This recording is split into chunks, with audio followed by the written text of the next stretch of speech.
السلام عليكم ورحمة الله وبركاته. baabuurkii aan bareega lahayn xawliyo hadda ku socdaa xawli fiican buu ku socdaa cabsi waxaan qabaa inuu anaga dhanna jiro waxaa jirta raq hadda meel taalo raq shimbiro waa imaanayaan habar dugaag waa imaanayaan xamaaratadu waa imaanayaan quraanjada iyo wax kasta waa imaanayaan hadda maanta waxaan leeyahay raq baa meel ka soo socota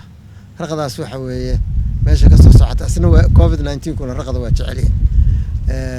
intaas waxaan u leeyahay waxay tahay covid-19 ciidda soo socota waxaan isleeyahay wuxuu bashaqsaduu rabaa ciidda soo socota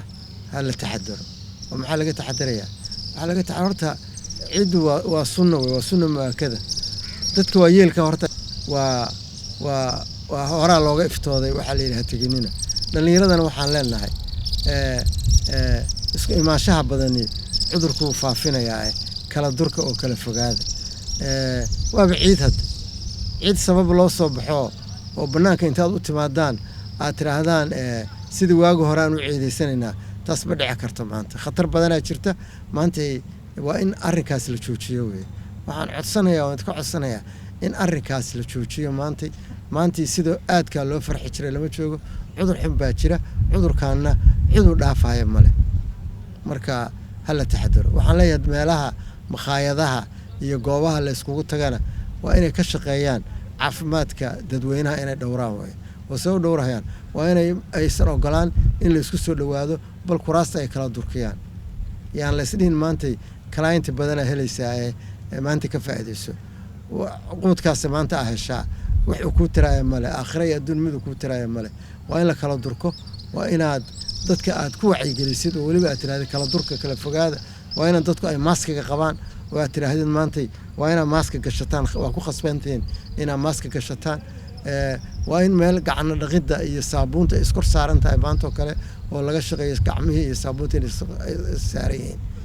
intaas weeye aniga haddii war layga yeelahay maanta waxaan dhihi lahaa ciidda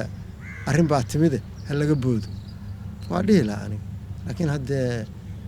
diintu waxay ka qabtaan ma ogi ani diintu waxay ogoshaa waa ogolahay ma diidani laakiin caqligayga wuxuu leeyahay isku imaanshahaas maanta dhib badanaa ilaahay idinkas ka imaanaya waxaan kaloo ku boorinayaa cisbitaalada jooga magaalada maanta muqdisho iyo gobollada dhanba waa inay taxadir xoog la galaan sababta waxa weeye mawjad waxaa imaan karta dada oo isku waqti cudurka ku dhacay oo isku waqti cudurka qaaday oo calaamadii badan leh marka waa isku si tababushaystaan because waxaa la yiraahdaa waa point waxa weeye point prevalence in la kulanaa laga yaabaa oo dadkaas isku marka meeshaas wada tegay ciidda ama meelaha iskugu tegay oo xafladaha wada tegay inay inta isqaadsiyaan ay saas yimaadaan waxaa kaloo rabaa inaad xusuusiyo markii kuuriyada uu ku bilaamayo cudurkaanu waxaa jirtay qof dumar oo loo baxshay super spreader midka aad u faafiyay 1205 qof ay cudurkii qaadsiisay كم صاحب بيله هذا حفلة تجيسي كنيسة تكتا كنيسة كلي تجيسي مخايدة تجيسي تدك عنتي قبسنيسا ووش كنيسة وحال مركي قضاء له راعي كن يلا بقول يشان هذا أمانك كوهينه عذر ساس فافة هي إنه يهاي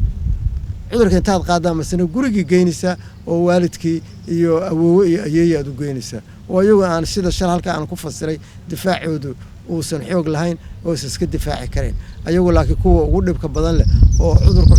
على مديسة دردران وكسر لها أيوة هالكاس بركة أنت حدر بدن سمينه وأنت حدر كيف بدن سمينه عن عيد آدي وفوتشجنانه هذا كم مرمين إنا بحدد عرفت هذا ديارسو hubkaaga diyaarso iskana jir dadka kale kana fogow mas'uuliyadu waa mar waa shakhsi weey ya ma mas'uuliyad la kala leeyahay maan waa fardul ayn weey maanta adiga kugu waajib tahay inaad taxadarkaaga samaysid adiga waajib kugu tahay cudurka inaad faafin han markay badbaadi waalidka han noqon dilaaga dahsoon badbaadi qarankaaga. Assalaamu alaykum wa rahmatullahi wa barakatuh.